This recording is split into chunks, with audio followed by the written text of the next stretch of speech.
प्रभु यीशु मसीह में स्नेह के बंधुओं, हमारे पिता ईश्वर और प्रभु यीशु मसीह आप लोगों को अनुग्रह तथा शांति प्रदान करें।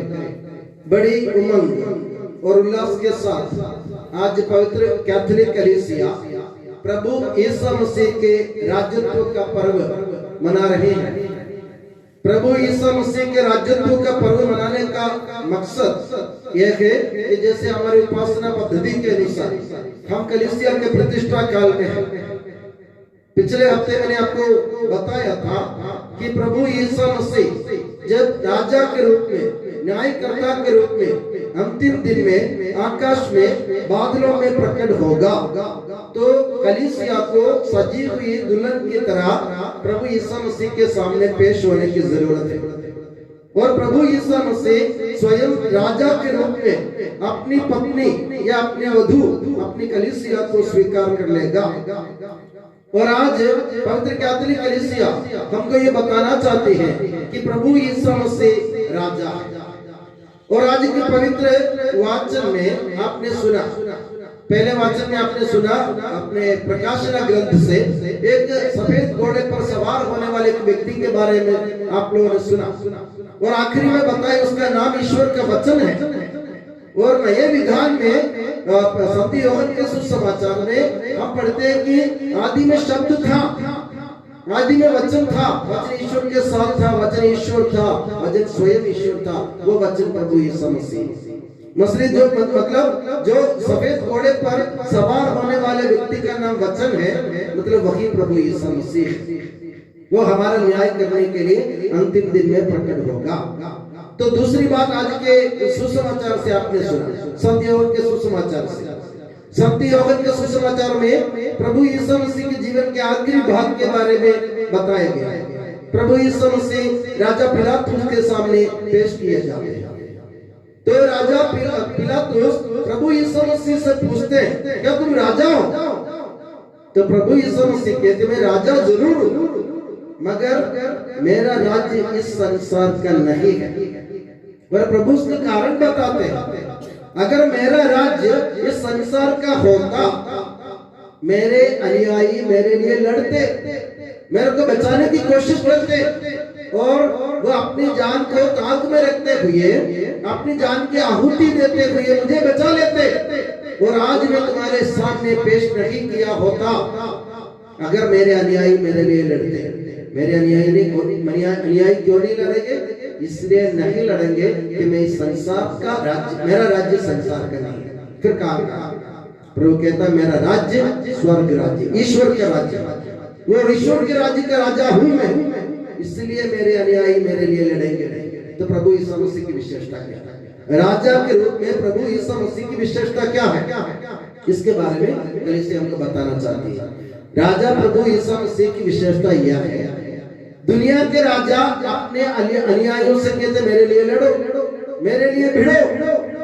लड़ाने वाले भिड़ाने वाले राजे होते हैं राज्य संसार के, मगर प्रभु यीशु मसीह स्वयं अपनी प्रजा के लिए लड़ते हैं, स्वयं अपनी प्रजा के लिए किसी से भी भिड़ जाते हैं। वो अपनी प्रजा को लड़ने नहीं देते, भिड़ने नहीं देते। और प्रभु यीशु मसीह दूसरों को, प्रजा को मारने वाले या मरवाने वाले राजा नहीं है। हम देखते हैं संसार के राजा अपनी प्रजा को कहते, मेरे लिए मरो, जाओ तुम युद्ध करो। प्रभु यीशु मसीह नहीं कहते कि तुम मेरे लिए मरो, प्रभु यीशु मसीह कहते, मैं तुम्हारे लिए मरूंगा, तुम मेरे लिए जीवित रहो, जिंदा रहो तुम मेरे लिए। वही प्रभु यीशु मसीह। तो प्रजा के लिए मरने वाले राजा वही प्रभु यीशु मसीह। प्रजा को लड़ाने वाले नहीं, प्रभु के प्रजा के लिए लड़ने वाले, और अपने स्वार्थ को खोजने वाला नहीं होता है प्रभु यीशु मसीह राजा। हम जानते हैं इस दुनिया में आजकल राजत्व तो है नहीं, राजा तो है नहीं, मगर हमारे राजनीतिक नेता कैसे व्यवहार करते हैं हम जानते हैं ना। एक बार हमारे मुख्यमंत्री अगर मध्य प्रदेश में हमारे चंद्रगिरी में आते, कम से कम 20 गाड़ियों के काफिला, 20 गाड़ियों के काफिले के साथ आते और सारे ट्रैफिक को ब्लॉक कर देते, सारी सड़क रोक देती है सरकार और प्रशासन, आम जनता को निकलने नहीं देते। कारण क्या है कि हमारे मुख्यमंत्री आ रहे हैं, जबकि मुख्यमंत्री कौन है? मुख्यमंत्री जनता का सेवक है। ऐसा होना चाहिए। प्रभु यीशु मसीह कहते मैं सेवा कराने के लिए नहीं आया, मैं सेवा करने के लिए और लोगों के उद्धार के लिए अपने जीवन देने आया हूँ। तो प्रभु यीशु मसीह जो राजा है ना, वो अपना जीवन गंवाने वाले हैं, अपने जीवन अर्पित करने वाले होते हैं, अपनी जान के आहुति देने वाले होते हैं, अपने जनता के लिए लड़ने वाले होते हैं, अपने जनता के लिए मरने वाले होते हैं और अपने स्वार्थ की नहीं बल्कि जनता की सुख सुविधा का ध्यान रखते हैं।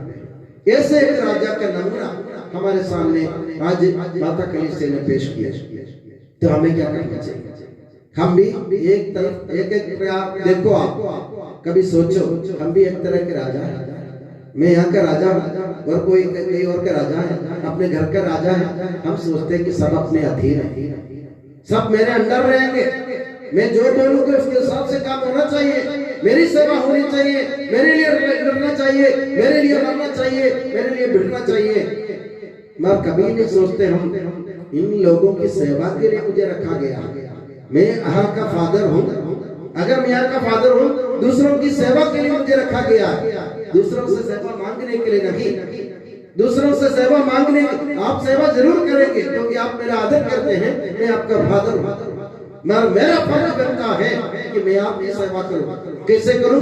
मैं से जैसे बनेगा वैसे करना, आपके साथ आपका साथ देते थे, आपकी जरूरतों में, आपकी तकलीफों में, आपकी परेशानियों में हाथ बांटते हुए, आपको ये ढारस बताते हुए, कुछ भी हो जा तुम्हारा फादर तुम्हारे लिए खड़ा रहेगा। यही राजा प्रभु यीशु मसीह चाहते हैं। तुम्हारे स्वार्थ को छोड़ो, तुम अपने जीवन की स्वार्थ को छोड़ो और दूसरों के लिए जीना सीखो।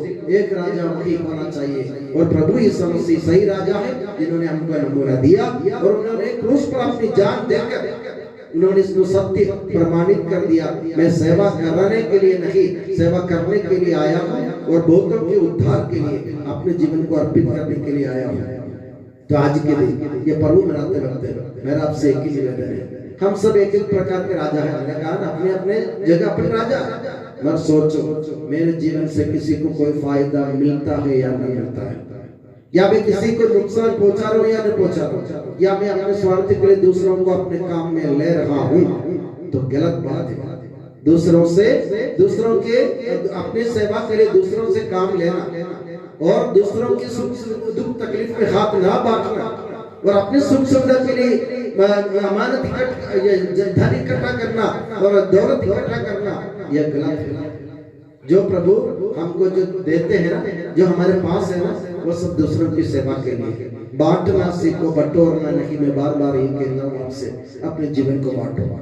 बांटना मुश्किल होता है, बटोरना आसान होता है। बटोरना आसान होता है, जो भी मिले हम बटोर लेते हैं, मगर बांटना मुश्किल है। बटोरते समय हमारे दोनों हाथ एक साथ हो जाते हैं और बांटते समय हमारे दोनों हाथ पीछे की तरफ हो जाते हैं। हम बांटना नहीं चाहते, बांटना सीखो, है ना। बांटना सीखो, हमारे जीवन को बांटो जैसे प्रभु ने बांटा, वही राजा का नमूना है। तो मेरे प्यारे बंधुओं, आज मेरा आपसे निवेदन है, जैसे मैंने पहले भी आपसे कहा, बांटना सीखो, बटोरना नहीं। बटोरने वाले कुछ भी नहीं ले जाएंगे इस दुनिया से। मान लो आपने अपने जीवन को बांट लिया, अपने जीवन के अपने संपत्ति आपने बांट ली और अपने जीवन में दूसरों के साथ आपने बांट दिया, तो समझो कि प्रभु यीशु मसीह के राज्य में आपको जगह सुनिश्चित कर देंगे प्रभु। तो आज हम प्रभु से दुआ करें, हमें प्रभु ये सिखाए, जैसे तू राजा, तू दूसरों के लिए मरा, तू दूसरों के लिए लड़ा, तू दूसरों के लिए भिड़ गया और दूसरों के लिए अपने जीवन को अर्पित किया, उसी तरह हमें भी दूसरों के लिए अपने जीवन को अर्पित करना सिखा दे। इसी प्रार्थना के साथ हमें पवित्र बलिदान प्रभु के सामने अर्पित करें और प्रभु यीशु मसीह और माता मरियम आप सभी को हमेशा अपनी नियामत के छत्र छाया में सुखी और सुरक्षित रखे। पिता, पुत्र और पवित्र आत्मा के नाम पर आमीन।